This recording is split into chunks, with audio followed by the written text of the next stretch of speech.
Hey everyone, good Monday night, one and all. Welcome to Bowling with the Fef, a platform for you to share your unique bowling story, and it's all live on our YouTube channel. We have a public Facebook page for those of you who are new to this whole thing. It's about 255 strong and growing. We'd love for you to join it. It's just search Bowling with the Fef on Facebook. We're always talking bowling and the issues in the sport and other things, and of course promoting the latest shows to get scheduled on the calendar. And if you're interested in sharing your bowling story with us, please let me know. You can DM me on Facebook, or you can email me at bowlingwiththefef@yahoo.com. My Facebook profile, of course, is under my name, Andrew Fefer. I am based in Altoona, Wisconsin, which is right over by Eau Claire. If you're not familiar with the state, we're about an hour east of the Twin Cities of Minnesota. But Wisconsin is where I'm from. Wisconsin is where I was born and raised and all that good stuff. So Wisconsin kind of has my heart. And because of that, I'm very excited to bring on our episode 35 guest, who hails from Burlington, Wisconsin. His name is Zach Woelfel. And Zach, how are you doing this evening? I'm doing great. How are you doing? Really good. Thanks for joining us tonight. Absolutely. We've got to start with the obvious, of course, because the chatter online about you has been all about the USBC Open Championships, which just wrapped up last night. And you're part of the K&J finishing team that just finished second in team all events, as far as the latest scores to be reported on the website. Not with 99.27 for the whole thing, sixth in the regular team event with 33.21, and your 768 was good for 16th overall in singles. You've had a couple months now to kind of reflect on all this. What does it mean to you to place that high in all those events? It means everything. I mean, my teammates and I that's the tournament that we look forward to every year, especially for the non-pros.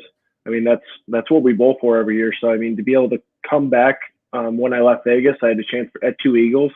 I mean, you can't ask for much more than that. I mean, obviously I wasn't shocked that my singles didn't hold. I was a little shocked that it dropped as quickly as it did and as fast as it did.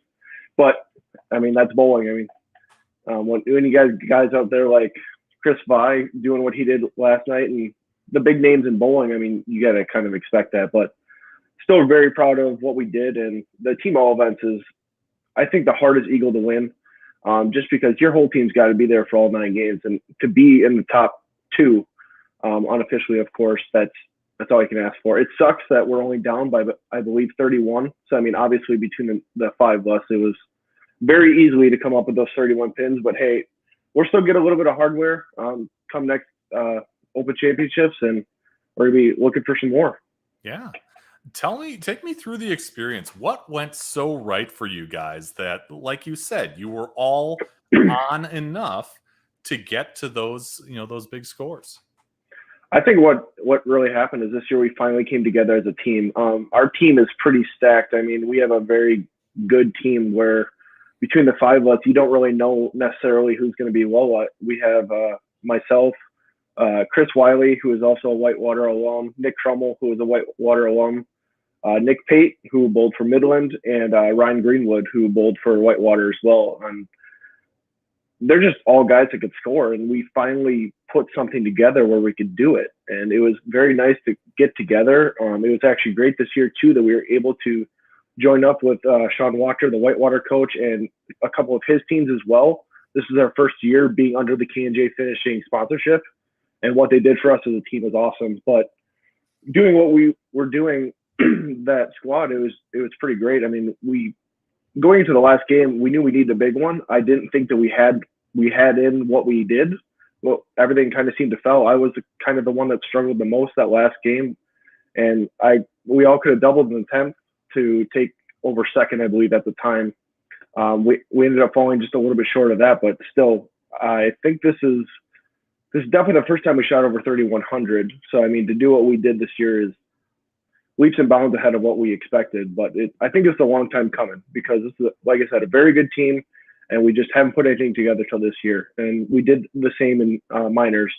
In minors, we didn't do a whole lot as a team. Obviously, I had my 760, which is a lot higher than my other two sets, which is awesome, and that helped a lot, obviously. But other than that set, Chris Wiley and Nick Crummell took over second, I believe, when we were out there, and they both shot decent sevens their set. But other than that, I think those were the only two sevens. Oh no, I apologize. Crummell also had a 700, but other than that, we were just high in the sixes for the most part. That we were able to put up some good numbers. Kind of like the interview said that when we were out there, though, we had so many chances at 10,000. In doubles alone, I threw away way too many pins on just stupid mistakes. Thankfully, like we said, made up for in singles. But I mean, when it comes down to 31 pins, it's pretty easy to find them. Sure. Absolutely. Put this into context for me, because you had said that the Open Championships is something that you look forward to every year. How many years have you been out there? I believe this is year 4 for me. Okay. I think I didn't even realize it at the time, but I read one of the articles after I took over the lead that said that was my highest set by 101 pins. Oh. So I didn't even realize that. I knew that was my first 7, but I didn't realize how much better that set was than the rest of them. But it's just kind of crazy. I mean, it's a fun tournament. Even if you don't bowl the best, you still usually end up doing all right as far as making some money back, and it's a good time with your friends, and yeah, just kind of a nice vacation that sometimes doesn't turn into a vacation. Sure. You kind of get paid to be there, so yep. It's just a fun tournament. And if you do well enough, you end up with a 1099 form, but that's another story for another day.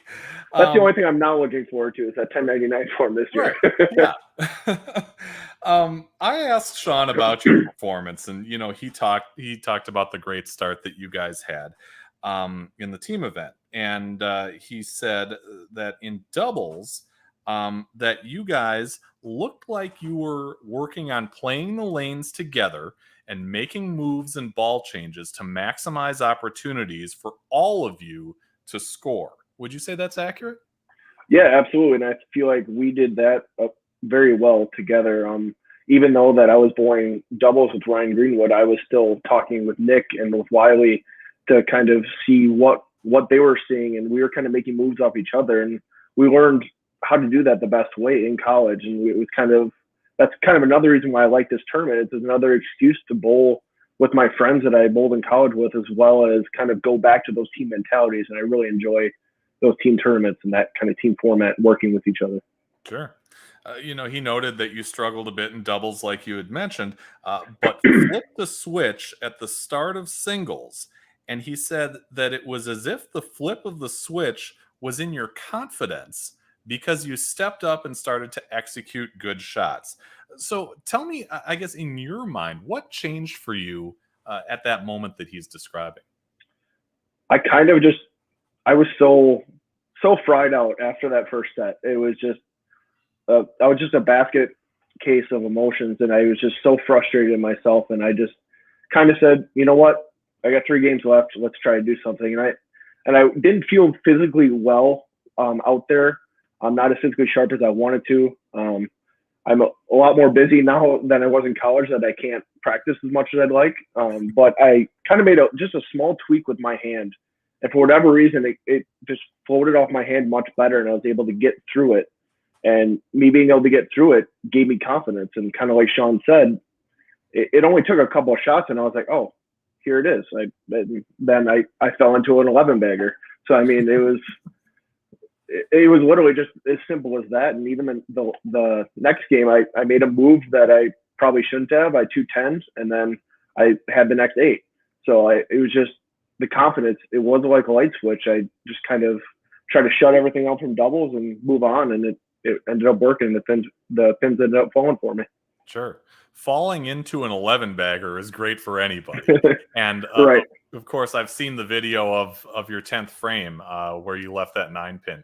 Did it feel good off your hand? I mean, kind of take me inside what that shot was like for you. Well, if you ask Sean, he said that he knew in my backswing that I was going to miss. So thanks, Sean. But to be at the Open Championships and being as prestigious as it is, I was telling Crummell after it was done, there's not too many 11-baggers out there. I mean, obviously there's more, or there's a lot of them this year, but it's not easy putting those together. And the first 2 in the 10th were pretty good. The last one, I felt the nerves a little bit more than I ever have on a 300. It was definitely a lot different situation. But I didn't throw it as good as I would have liked. It was a touch inside. I got, I think, a little bit slow, but I also didn't want a 210 to miss the pocket. So, I mean, in the circumstances, I don't think I could have thrown it much better than that. But yeah, I mean, it just happened not to fall. And then you see a couple. The unfortunate part of bowling is you see a couple of weeks later, there's a couple of Brooklyns in the 10th and stuff like that to carry for 300, but wasn't my day. That's all right. It was still cool to say that I mean, I had a 299, which is awesome, and it helped me get to that singles lead at the time, so that was cool. Yeah, and from the outside looking in, it looked like a great shot to me. So if it's any consolation, those of us who are watching that video, probably thought it was better than you did. I think at Whitewater we get a little bit more critical on ourselves. I think that's where we learned it. That we know when we're throwing it bad, and you'll ask the teammates that I was bowling next to, they would have said the same thing. I guess we're just hard on each other, and we're hard on ourselves to get better. Yeah. But when you end up with the success that you have at that college level, I mean, you'll know that it's all for something good. Yeah, absolutely. Yeah. Sean also said that it was a cool experience to not only witness, the success of you and the K&J finishing one team. It was awesome to do it with all the alums and, the full K&J finishing squad. You mentioned that briefly to start out, that it was neat to be out there with, the folks from Whitewater and the guys who you were teammates with in college. But what's that relationship like for you guys? It's still pretty good. I mean, whenever we meet up and we bowl a tournament, it's like we never left. I mean, it's like we just graduated. So it's been pretty awesome. And kind of like Sean alluded to, it is really awesome, and I look forward to a tournament because it's an awesome tournament, and because, like I said earlier, you get to see those friends, and you don't always get to see them as much as you like anymore. And he even talked about like bringing my parents and a couple of the other parents on the team of the guys that are bowling with us, and kind of making that a whole reunion trip almost, and having an excuse to hang out with each other. So, I mean, it means everything to me. I don't want to do anything to jeopardize leaving that squad, because it's just a lot of fun bowling that tournament. Yeah, with those guys. It's great that you have the history and can do that, but of course you don't get to the USBC championships, the UW-Whitewater without a great start. So let's go back in time and talk about how you first got into the sport of bowling. What were the circumstances and when did that happen? Yeah, I've been asked this question so many times, and I don't know what the actual true story is anymore. What I remember is like joining a few leagues when I was younger, not doing anything real competitive. I didn't really start bowling tournaments until I was probably 15 or 16. But I remember my first league was probably when I was like 10 or 12, somewhere in that range. And I may have bowled leagues before that. I just don't really remember. I remember a lot of those like small pin USBC trophies from the leagues and stuff, but that's about all I remember. But I would bowl as soon as I got into it. I would bowl as much as I could. Okay. There was a monthly membership that I begged my parents every single month to say, hey, can I please get that so I can just go after school and bowl as much as I can. So as soon as I kind of got into it, I was hooked. Yeah. And you're from Chilton, correct? And that was at Playmore? Correct. Yes, Playmore Lanes. Okay. For people who have never been there, give me a lay of the land. What's it like there? It is very much like the town I grew up in. It's just a small town. It's a nice little place, but it's not flashy or anything like the centers typically around southern Wisconsin. I mean, obviously, it's not much different than the center I bowl in now, because I bowl at River City Lanes in Waterford, Wisconsin. And that's a 12-lane center. So it's not terribly different, but it's a small lane center, the typical bar and restaurant type feel to it. Just a typical small town bowling alley. But it was great because we got my family and I got good relationships with the owners, and they let me practice whenever I needed to.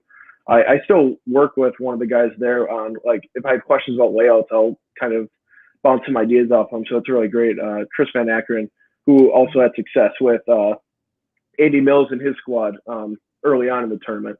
So it's been kind of nice that I still have those relationships. So when I go home, I'm still able to interact with them and have a good time with them too. Yeah, absolutely. You mentioned that you were about 15 or 16 when you started bowling tournaments. what was, I guess, what was the thing that kind of gave you that push that told you, you know what, I'm good enough to compete against others my age, maybe others older than me? I don't really know. I think it was more some of my friends started doing it that I bowled high school with, and I felt like I could compete with them. So if I could compete with them and they were competing with others, why not give it a shot? I wasn't introduced to like the junior gold or any of those big tournaments until late. My first year was actually the summer before I went to Whitewater. So I didn't really have a whole lot of experience. I didn't really know about the tournament until that, because I was big into bowling, but more so the pros stuff, and then just kind of like the stuff at Playmore, kind of like that small town thing. Yeah.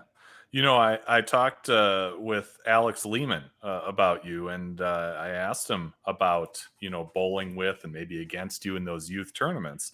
He did tell me that you were the one person that if you were bowling him in match play, you may as well just pack up your stuff and go home, because he refused to lose. And I've bowled against plenty of people like that. So, but I was never one of those guys. So I've got to ask, what was it that drove you in those tournaments, in those situations where you're in match play and you just, you flip the switch, as Sean had said?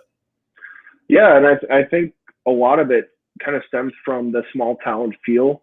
So like in baseball and other sports, I was like middle tier, and it's because it felt like it was because I wasn't a big name in the town, so you were kind of pushed off to the side, and bowling was my thing. So it really drove me to be the best at it. Like in my high school, I was known as the bowling guy because that's what I did, and I excelled at it.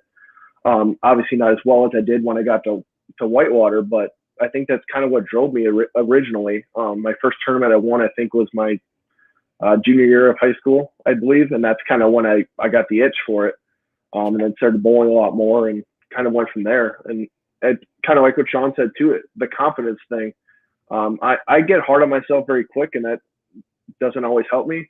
Actually, it never helps me, but it's easy for me to say that now, but in the moment it's not easy. But when I have my confidence, I'm more confident than anybody. That, like Alex said, if I felt like I had a look to win, I showed it and I was able to execute. Confidence is such a big thing, especially in sports like bowling. It's all mental. It's 20% physical, 80% mental. And if I had it going, I was able to turn on that confidence and kind of block everything else out. Sure. When you were bowling in those days, was it all individual stuff? Did you have a high school team or a tournament team or anything like that? Yeah, we had a high school team. It was a team. I think it was a co-ed team of probably 6 or 7 people, and we bowled every Saturday. And then I would bowl the JBSTs is the main circuit that I bowled, the Junior Bowler Scholarship Tour, on Sundays. So that was kind of what I did for the most part. And like I said, I probably didn't start doing that stuff a lot until my senior year of high school. And then I picked it up a lot more as I got a lot more confidence learning what I did in Whitewater. I bowled a lot more. My freshman and sophomore year of college, I bowled every tournament I could. And especially in the JBSTs, I excelled and I won a lot of them. And that's, I think, what Alex is talking about in some of those tournaments. I think a lot of the tournaments that I faced in match play was at JBST or something like that. Yeah. What made you decide to go to Whitewater? Was it something where you were dead set on that school? Were there others? Did people recruit you? Did you have to go out on your own? What were the circumstances there? Sean did not recruit me, and he'll tell you that. My freshman year or my senior year of high school to my end of my freshman year of college was leaps and bounds. And between Sean and Nick Crummell, they both did a very good job of kind of tuning me into my game. And that's kind of what got me excelled, or what pushed me a little bit farther and to get a little bit better. Actually, it's probably more towards my sophomore year that I started really kind of honing into that. But going to Whitewater wasn't even really a decision until about halfway through my junior year. And it wasn't even because of bowling or anything. It was, I wanted to be a special ed teacher. I took a class in high school that got me interested in special ed, and I found my calling, and I knew I wanted to do that. And I I looked at the schools, and Whitewater was the one that stuck out to me. And then my dad and I were looking around one day and said, hey, they have a bowling team. And I was like, awesome. I mean, it's a kind of a perfect storm. And I'm so glad that I had that class, because had not, I wouldn't be having this interview with you. I wouldn't be married to my beautiful wife. I mean, that there's so much that has happened in my life that has been changed by going to Whitewater. And it's awesome when you think about it. Yeah, absolutely. I don't know that you wouldn't have this interview. I mean, like I said, I catered all skill levels and all that. But, it helps when your coach is saying, hey, he had a big set in the OCs, that Right. Gets things rolling a little bit. Did you have any other interest from colleges that weren't Whitewater? You said that Sean didn't recruit you. Was there any other possibility there? No, not really. Like I said, I went to Whitewater for education, which is what everyone tells you to do, but it's not what most people do, especially athletes. They go to the program that wants them the most. But I truly did go to Whitewater for that. I just happened to fall in love with the bowling, and I mean, the rest is kind of history. I'm so glad that I tried out for the team, and here we are. Yeah, absolutely. Sean had said that early on, you started out on the junior varsity and, learning more about concepts like competing on sport patterns. What do you remember about that time with the JV? Not a whole lot.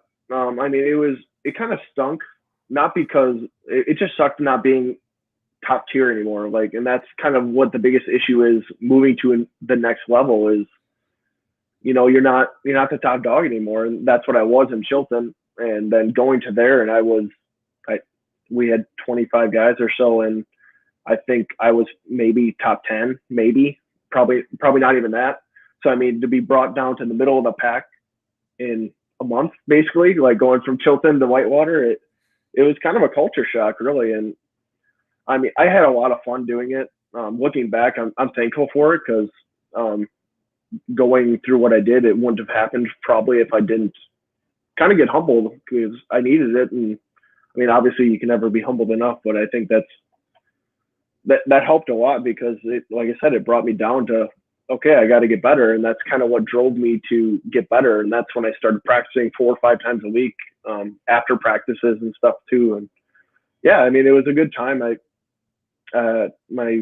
tryouts, I ended up meeting the 4 guys that I lived with all 4 years. So it was nice to be able to bowl with them.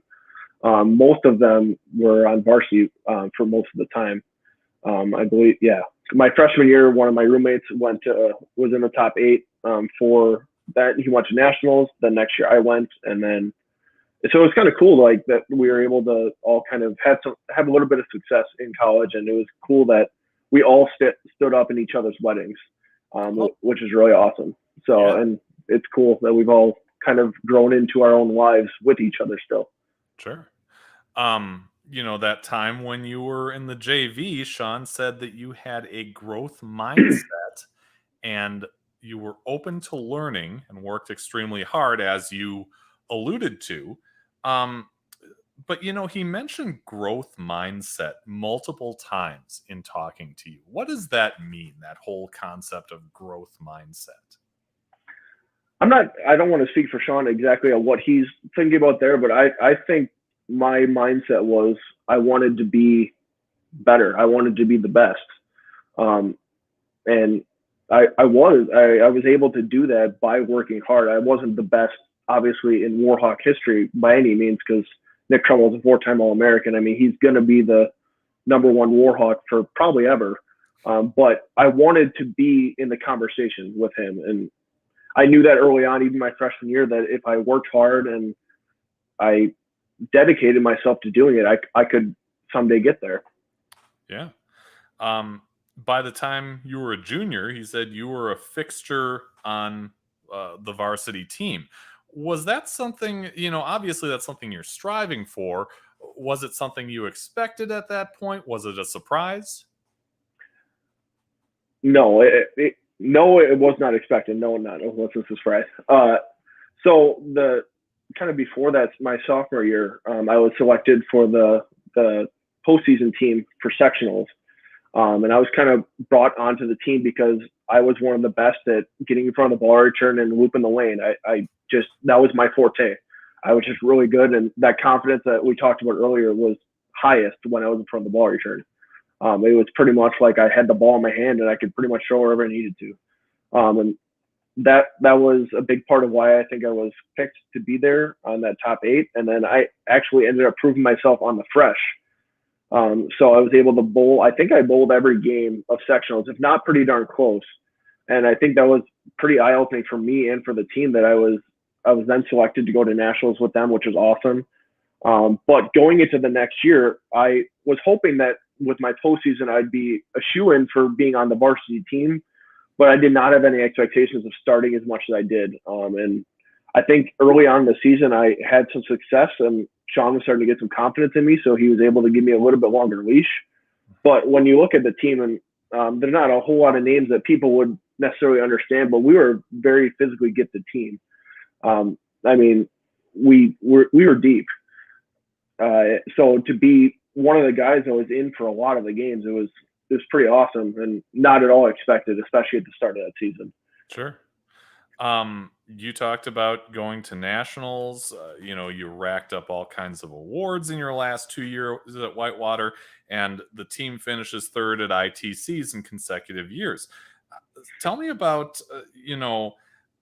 those kinds of finishes. Is that a deal where you're happy with that finish because not everybody else even gets to ITCs, let alone finishes top 5 or top 3 or whatever you want to call it?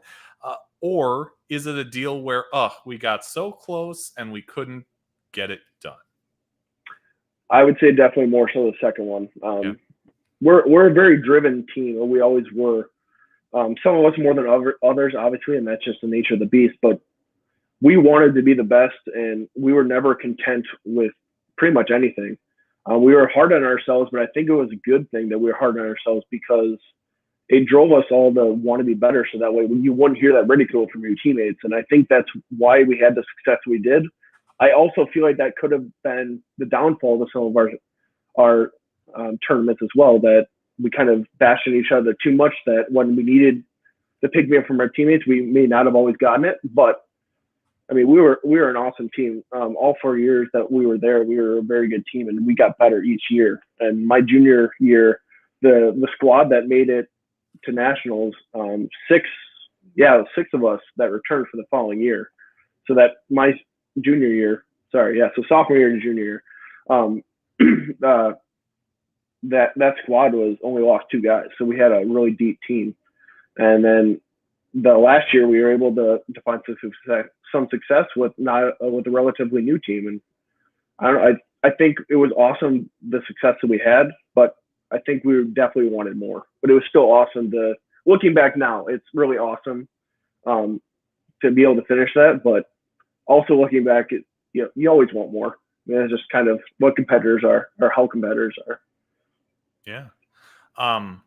Lehman told me that at Whitewater, if you guys needed a strike to win a game or match, there's nobody that you guys would have rather had a chance,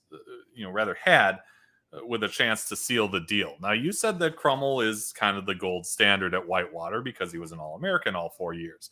But to hear that from one of your teammates, is that the mindset that you're in, that, you know what, I'm going to get a strike when we need it and nothing's going to stop me? Or is this something that is kind of, wow, I didn't feel that way myself when I was in the heat of competition? There's definitely times where I dealt with a lot of self-doubt. I knew I was physically gifted and that I could do it, but mentally I couldn't always get there. But there's definitely a few tournaments looking back that I felt like I wanted the ball in my hand.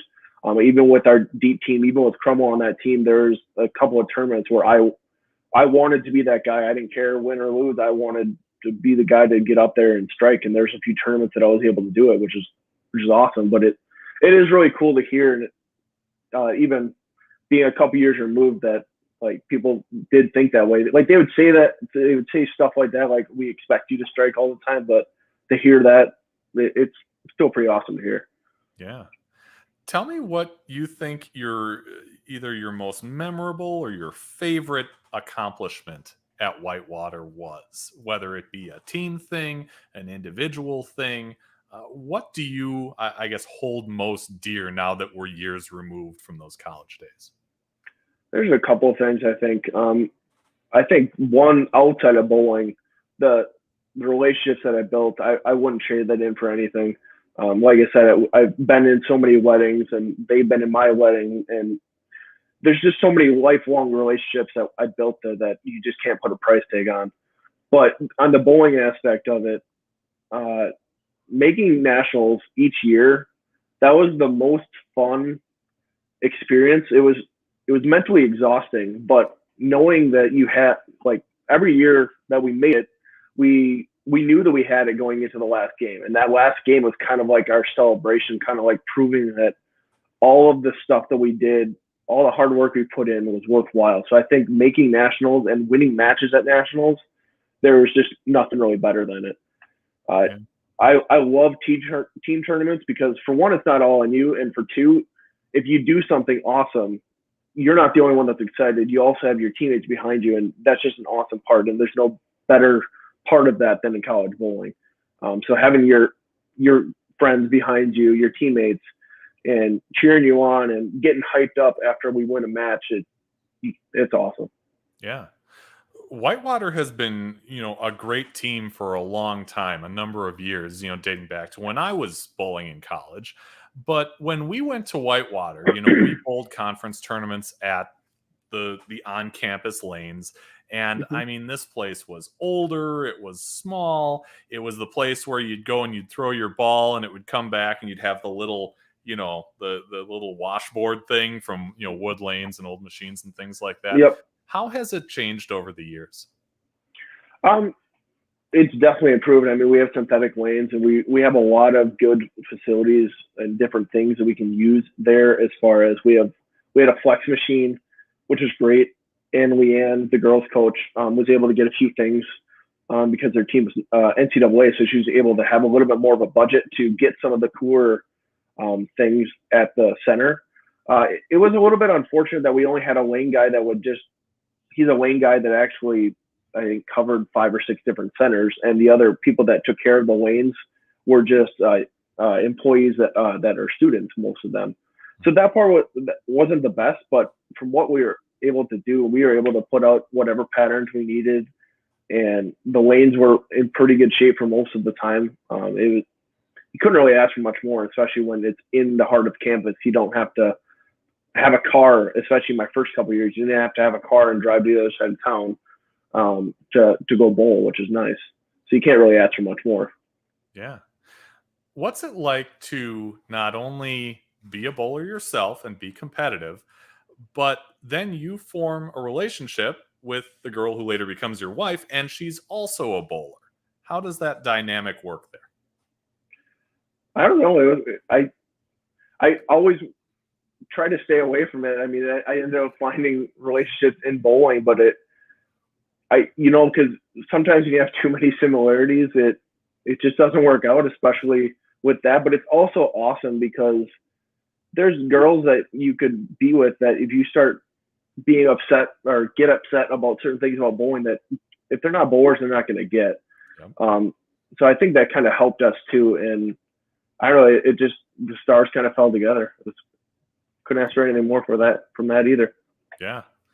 Is she ever critical of you at times because of things you do in bowling in ways that you don't agree with? Or are you guys always on the same page, great day or bad day on the lanes? She's your advocate, and that is all. So we're always on the same page, but it's usually she says things that I know, but she's very hard on me when I'm hard on myself. And that's really the only thing that she ever gets upset about. And she has a right to, and I don't blame her for that whatsoever. But I think that would be the thing that she's critical of me of, which is good. She should be, that she makes sure that I don't do anything stupid that's gonna, ruin my name or ruin my sponsors' names or anything like that. But yeah, she's always supportive. She's always got my back. She never blinks an eye whenever I say I want to go bowl. She says, "Yeah, go bowl." And I mean, I can't ask for anything more than that. That's a dream come true for me. You don't want to have a relationship with somebody that's going to be like, oh no, I don't want you to go bowl. I want you to stay home or whatever. And she's always been very supportive of all of my endeavors, and can't ask for anything more. It's awesome. Yeah, absolutely. You know, again, having relationships that you talked about, you're standing in each other's weddings. Alex Lehman said that you're a phenomenal talent as far as bowling goes, but even greater as a person. And Wachner says that, he's excited that you chose Whitewater, but proud to call him a friend today. So to build those friendships that last well beyond the Whitewater years, does that say more about the individuals in that program, or does that program kind of forge those relationships? I think it has to be a little bit of both in order to make that work. But yeah, it's really cool to hear stuff like that. And I agree with Sean. We definitely butted heads, especially early in our relationship. But he is a friend, and if I ever need anything, especially when it comes to bowling related, I know that I just have to pick up the phone and call him, and he'll help me out with whatever he can. And it is really awesome that the relationships that we were able to build just as a collection. We have teammates in Alaska, Minnesota, a teammate that just moved to Florida, and those are all people I still connect with. Not as much as I'd like to, like I said, but it's still awesome that we were able to build that culture of such a tight team my last 2 years or 3 years especially, that we're all kind of one big family. Yeah. But alas, you only get 4 years of eligibility in college, and everybody graduates sooner or later, or at least we hope. Yeah. So you have to leave that program and kind of go out on your own. What has bowling been like for you since you left Whitewater? It's been different in that I'm just bowling for myself now for the most part, obviously, other than like the Open Championships and stuff like that. But honestly, it's not too different. When I was in college, I bowled any weekend we didn't have a team tournament. I bowled an individual tournament. And there's still a lot of the same tournaments that I bowl each year that I bowled in college. So it hasn't changed a lot, and I've been able to develop a lot of friends just bowling tournaments and stuff too, which is great. Yeah. Oh, you still there? Yep. Okay. You just froze up a little bit. You eventually joined on with Storm and Vice Grips. How did that happen? And what does that partnership mean to you? What was the first question?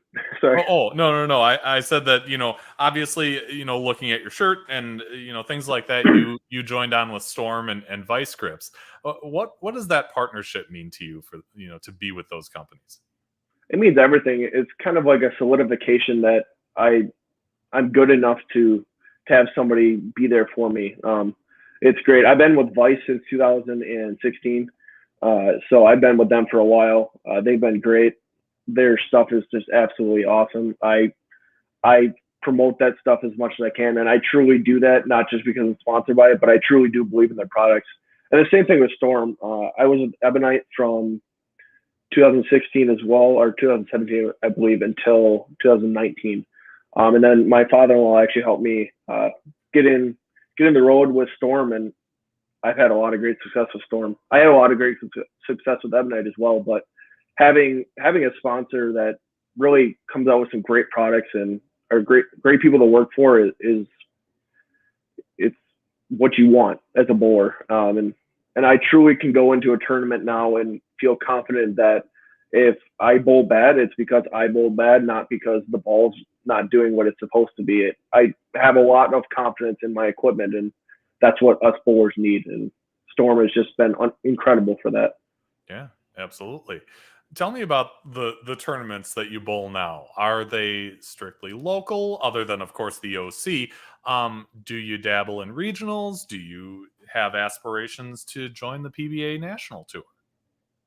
I do not have any major aspirations to join the PBA Tour. Right now, for me, it's just not a good decision. My wife is expecting, actually due within the month, which is pretty awesome. Yeah. But I just don't think it's the best route for me. It's just not what I'm looking for. I have a very good job working as a special ed teacher, and that's just not something I want to walk away from. I don't want to ever have to worry about where my next paycheck's coming from or anything like that. But as far as the tournaments, I don't bowl a lot of regionals anymore because I am very busy with a lot of stuff going on. But I have bowled a few in the past, and I do want to bowl a few in the future. It'll just kind of depend on if the stars align as far as what's going on. I kind of talked about the regional tours seem to happen a lot when I have different stuff going on, which is frustrating, like different weddings happening or different stuff like that. But I still try to bowl as much as I can. And obviously now with the family starting, it's going to dwindle down a little bit, but I'm still going to try to bowl a few tournaments every now and again, because I want to be competitive. And that's kind of like my happy place. I love competing and I love bowling and being able to do that. And it's kind of like a second job, and I kind of treat it that way. So if I have a bad day at the office, it's good that I can go to my job on Monday and know that I'm still getting a paycheck. So it kind of frees up my swing in that way too, that I can kind of go into a tournament with some confidence, knowing that I can put some money on the line. If I lose it, yeah, it sucks, but I'm not going to have to worry about paying the bills either. Sure. You've said multiple times during this interview about how great, your time at Whitewater and the opportunity to compete there has been for you, both as a person and as a bowler, as a competitor. Are there any regrets that you've had along the way about maybe, starting as late as you did, or anything else that if you could do over, you'd do differently in bowling? In bowling itself, I don't think so, because my road is pretty good. I mean, if you would look at pictures and videos of me of where I was in high school and you compare that to just my sophomore year of college, it improved leaps and bounds. Obviously, I'm sure there's a lot of tournaments that I bowled, and there's a couple in college that I bowled that I wasn't the best myself physically, and I wasn't the best myself mentally, and I think I would take back more of that. More of the mental stuff. I definitely feel like I'm getting better at that as I get older, but it's still something I strive to work on, is the improvement in my mental game. But I say that would probably be the biggest downfall that I've had, and the most regret I would have in the world of bowling, is letting certain things get to me more than I should and being too hard on myself when I don't need to be. Sure. We do have a few comments. Most of them are from Sean. He says he wasn't wrong. I wonder if he's talking about the growth mindset thing, or maybe bringing you up to the varsity level. He did say that. Go ahead. I was going to say Sean's never wrong, so just ask him. Just ask him. He said that he met you for the first time at the Sean Yonan Memorial.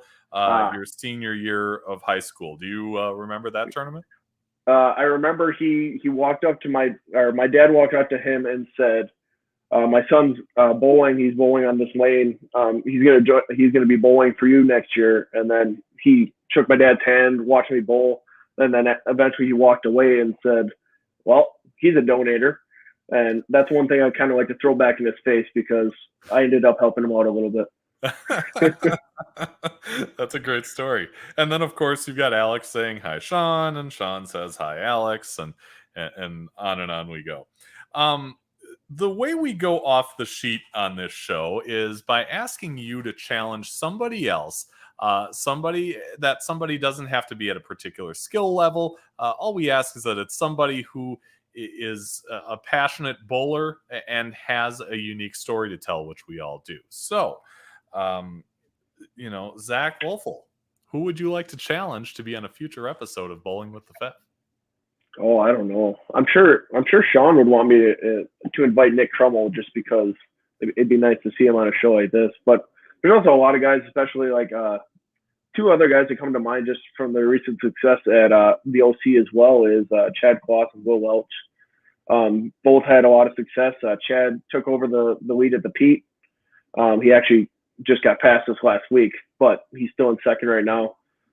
But yeah, one of those three. You can take them all. Maybe all three will join. Hey, I hope so. And if any of you three are watching, please, if you're interested, reach out. You can DM me on Facebook or email me at bowlingwiththefef@yahoo.com. What's that like, bowling in the Peterson? I neglected to ask that, and that's another tournament that I've never been in. So I'm always interested to hear, because, you hear the rumors that they keep the pins on the roof all winter and all that good stuff. that is probably the most fun tournament I bowl, just for.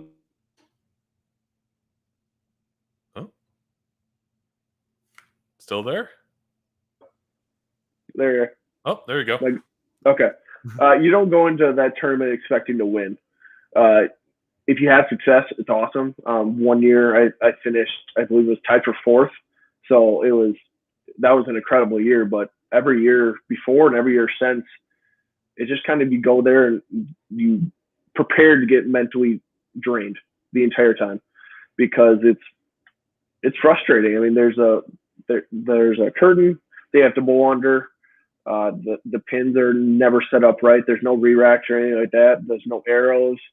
But it's a lot of fun, because I mean, anybody can win. My father-in-law has bowled it for forever, and a lot of his friends that have been bowling it for 40 years or plus, and they can compete. I mean, there's the 4 years I've been with Jess, and the 4 years that I've been bowling, he's beaten me 3 out of the 4 years. So I mean,